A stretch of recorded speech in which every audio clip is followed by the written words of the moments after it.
We used to have this masquerade. The person or the type you see in Enugu now, we call it in my place, 𝐏𝐥𝐞𝐚𝐬𝐿. And this young man, I don't know how he cornered us, myself and a few of my friends. I can't remember clearly what he said because then we were in secondary school. But one thing I knew was that after that encounter, we all went back to burn our masquerades.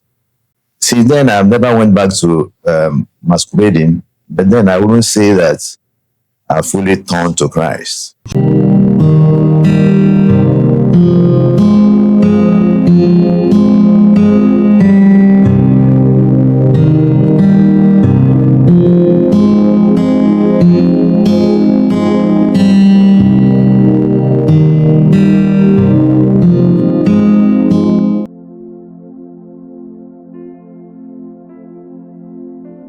My name is Elochukwu Moka, and I'm a lecturer in the University of Nigeria, based here in Enugu Campus. I've been a lecturer for many years. Since my graduation, I came back. It looked like my history has always been to go back to the institution where I finished to teach people coming after me. When I ended my secondary school, I went back again to my school to teach mathematics for about 6 months before I left there to enter the university.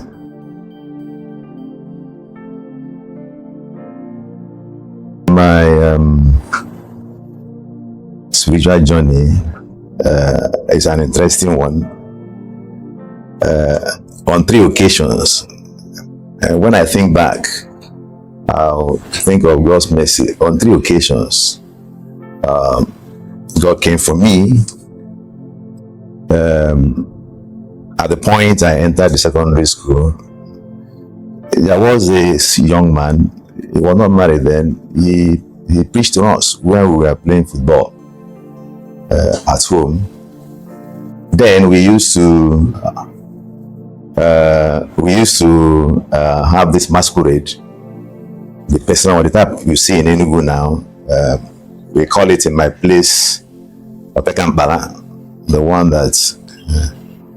And this young man, I don't know how he cornered us, myself and few of my friends. He shared, I can't remember clearly what he said because then we were in secondary school. But one thing I knew was that after that encounter, we all went back to burn our masquerades. We burned our masquerades. But then, since then, I've never went back to masquerading. But then I wouldn't say that I fully turned to Christ, because I went through my 5 years in the secondary school as it used to be then, and graduated with a good class. Then, like I said earlier, I taught in the school where I just finished, then before entering the University of Nigeria, Nsukka, in the campus, Enugu Campus. And remember I said that on 3 occasions. And then when I came in here, it looked like the Lord came after me again. Like we now experience the fresh students who are coming. You see fellowships on ground, they will reach out to them. The same thing happened to me.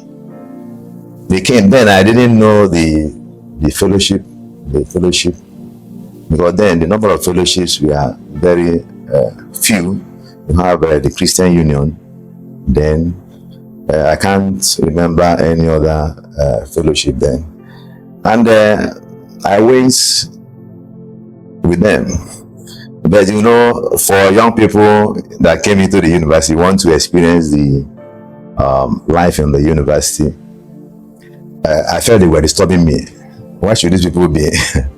Why should they be disturbing me with my classmates and so on? And somehow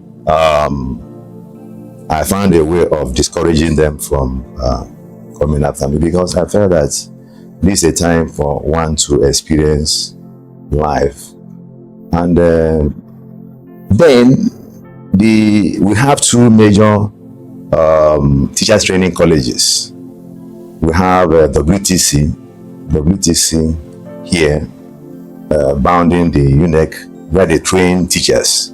Then we have the HRC, where also, which was then also teachers training college. They were not just secondary school then.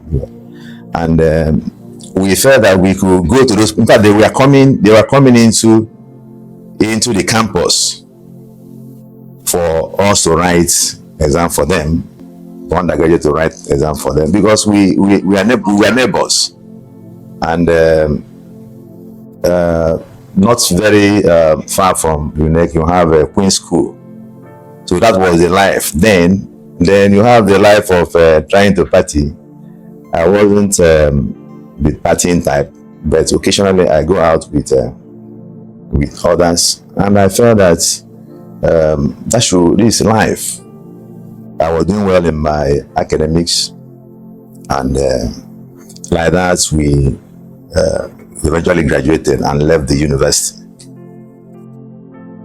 But the Lord had not finished with me. He was still interested somehow with me. And I came back again to the department to teach. I didn't work anywhere else. I came back. And in my department then was this Christian, who is now Professor Moka. He was there. All of us were in the department. For some reason, one day he invited me to a program here in the campus, the chapel, and the speaker was from Ibadan, Dr. Beneme. He's now late. He ran Faith Clinic for years before his demise, opposite one police station. So he was the speaker. That I was invited. I thought, okay, let me just honor this my colleague who is inviting me to that program. So I went the first day, but surprisingly the second day. But then I was living in Okunano. And I just took my Bible without being coerced. I just took my and came back the following day, the second day of the program, and after the message,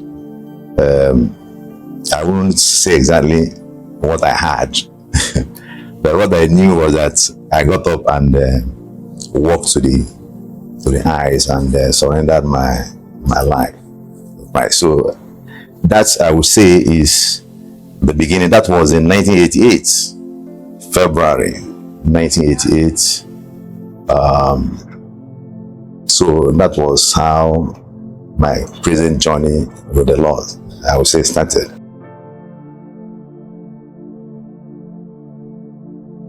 So many things, you know. The first thing that happened was that I had my follow-up.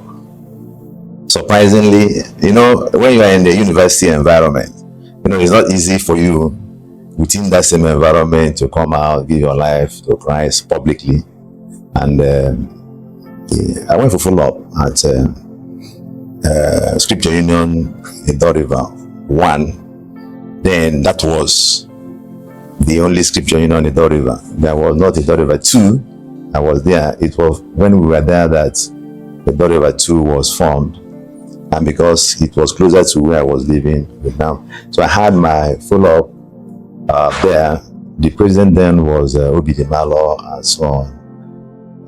Within the enthusiasm, I'm not sure. I was going Monday, Tuesday. Within a space of a month and a half, I completed the follow-up. Suddenly, the scripture came alive to me. During my secondary school, I had distinction, but my worst result would BK. I had BK P7. You know, P7 mean pass. So on like other subject that I did, it was my poorest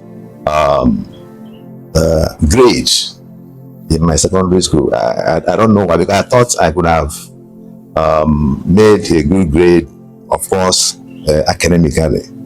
But after I gave my life to Christ and the scripture came alive, I was able to pray ordinarily, even though before then I was having this hunger of interacting with God.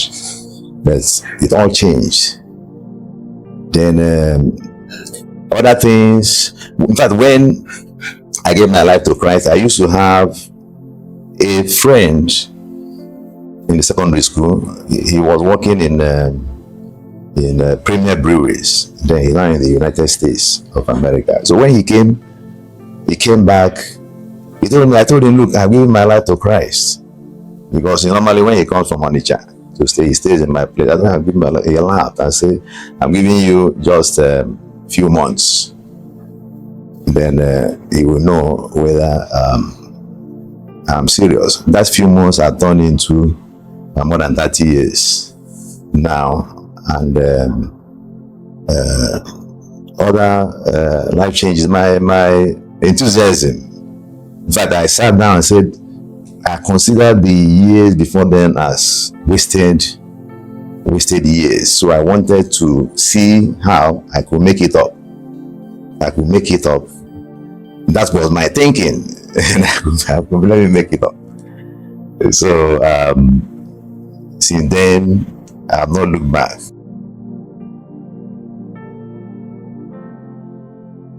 Professor Elochukwu Moka, he was, when we talk about following people up, not just the issue of sitting down, because he never did the normal follow-up, but he actually followed me up. Then there was no SUCF. We had NIFES. He made sure that I attended fellowship. He himself was in Owani, I was in Ido River. He will make sure. Then conferences, he will tell me about them and ensure that I join them. With late Professor TEC. Oh no, he used to bring his vehicle.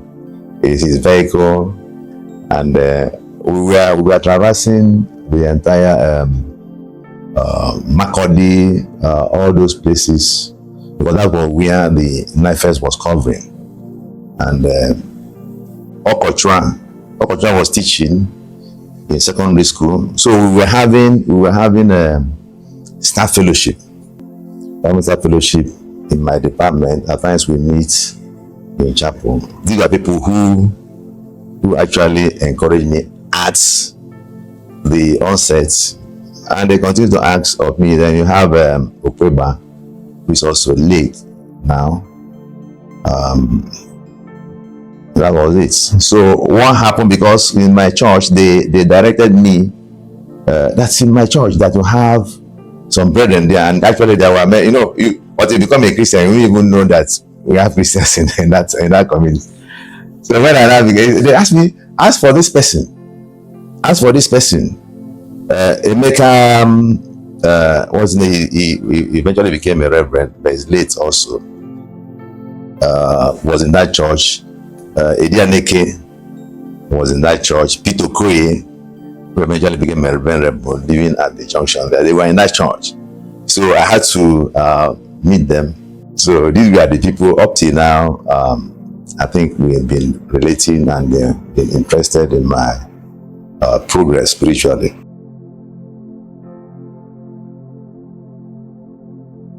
There's no doubt that if you go into my room, you see jotters. Those jotters were notes of pointing that I've observed over the years. I don't play with them. You see many of them. If I go to any, they give me jota. They are just giving me another another note for to continue with my quiet time discipline. So that is one. I've never played with it for this number of years. I have the write up. I can still go back through to run through some of them. The other one is prayers. That's helped me because, like I said, Christianity is have challenges, no doubts. But the only way one can continue to maintain your destiny is through prayers, depending on the Lord. Then fellowship. I told you how we are going for conferences, NIFES.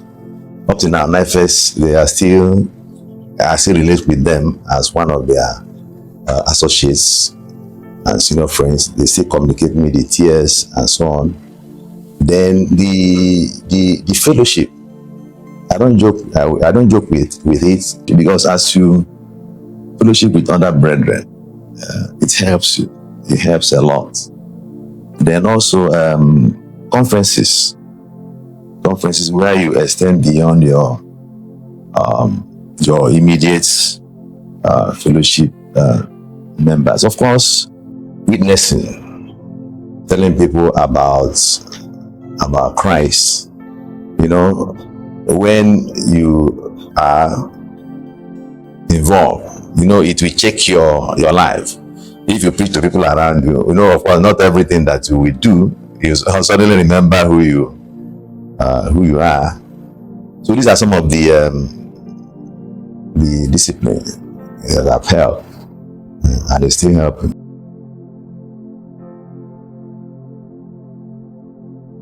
I was in charge of in my department. I was in charge of handling the computer room there. The computer room. And that time I was having follow-up. I came to the office, lo and behold, they have stolen the desktop. In fact, that time it was the only desktop in this campus. It was only the desktop in the University of the Enugu Campus. We bought it because then we were going to Nsukka to run program in the mainframe. So somehow we bought that laptop, and because of my interest, I was asked to be in charge. They climbed the topmost floor and stole it. On Monday, I came to work with one of our postgraduate students, and behold, when we opened the door, it was empty. They broke through the window, came in. You even see the boot, the mark of the boot there. So the security went and told, reported to 𝐿 police station that they should hold me responsible. They hold me responsible that I'm the one that stole it, and locked the door, then went and broke the window. You see how the glasses came into the room. I was invited to the police station by the police. They detained me. I was just sitting there with my tie on. They didn't put me inside the cell. I was sitting behind the counter. To the policeman, they would come in and say, "Who is this gentleman with seat and so on?" They were talking about. I was just sitting there. Eventually, my head of department then came and told them, "Look, if they're suspecting anybody to have stolen this computer, it's not this young man that people are keeping here that stole it. That if they are suspecting in my department that somebody from the department stole it, it's just this young man." That was how I was. The GCO now called me and was saying that, "Why should they keep me? That I can build myself on self-recognition. That they should give me the bail form to fill." So they bought the bail from my field and left, and I went back for my follow-up. So I told the person handling us, "Look at what I'm experiencing." He laughed. He said that the devil wants to discourage me. That the devil wants me to think Or now that you have become a Christian, you are not having a problem that I should forget it. We prayed, he prayed for me, and that was how eventually that matter died. But I didn't steal the university property, especially the one given to me to look after.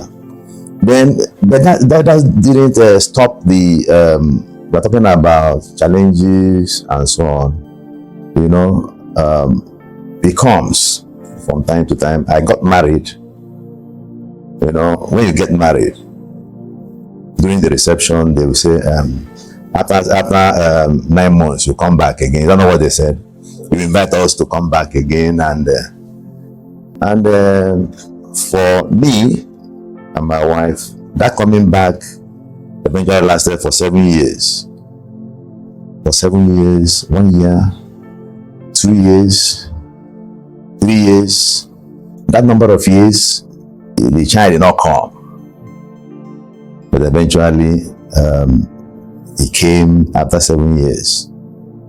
The one interesting thing there is that throughout this period of waiting, you know, you go for programs, they will pray for people who are looking for fruit of the womb. You know, to get to the point where you don't get embarrassed, you can't get embarrassed. That prayer must be, which is good.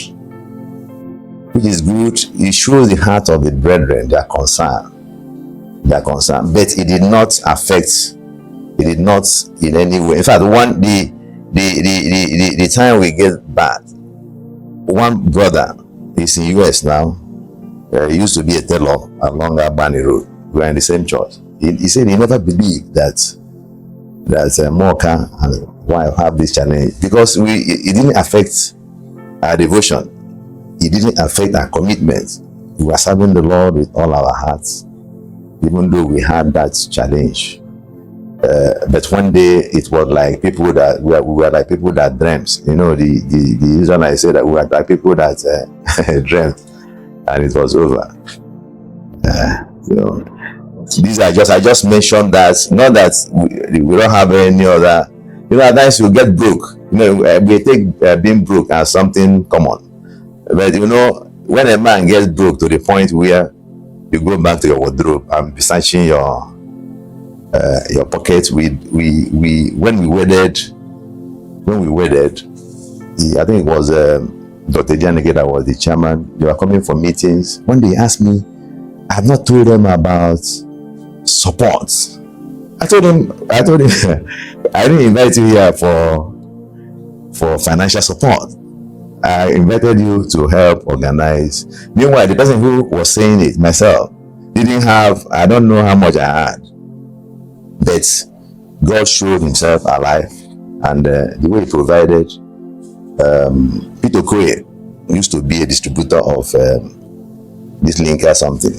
He provided his vehicle, he brought the drinks, he froze this thing and brought. Then well, if I don't telling you go, the seats I used, we did our reception here in UNEC.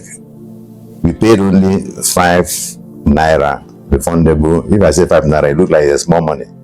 But 5 naira wasn't a small money then. Refundable. The seats were supplied by the St. Bart's church. They asked me to come and carry as many seats as I needed.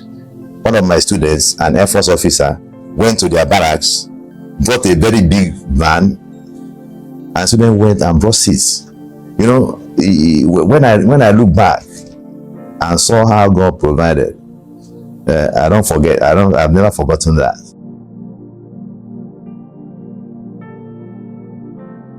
You know, I started by saying that God came for me 3 times. You know, not everybody can have that chance.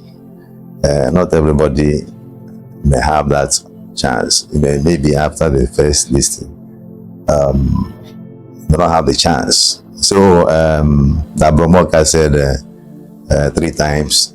It doesn't go like that for everybody. Like the Bible will always say, today is the day of salvation. So it's not tomorrow. because you don't have tomorrow at your command. Nobody has tomorrow. It's today. Then secondly, for those of us in the university environment, you know, because of some intellectual attainment pursuits, we think that that is all. It pays to give one's life to the Lord as early as possible. That is the only time you can guarantee that you can at least accomplish His plan for your life.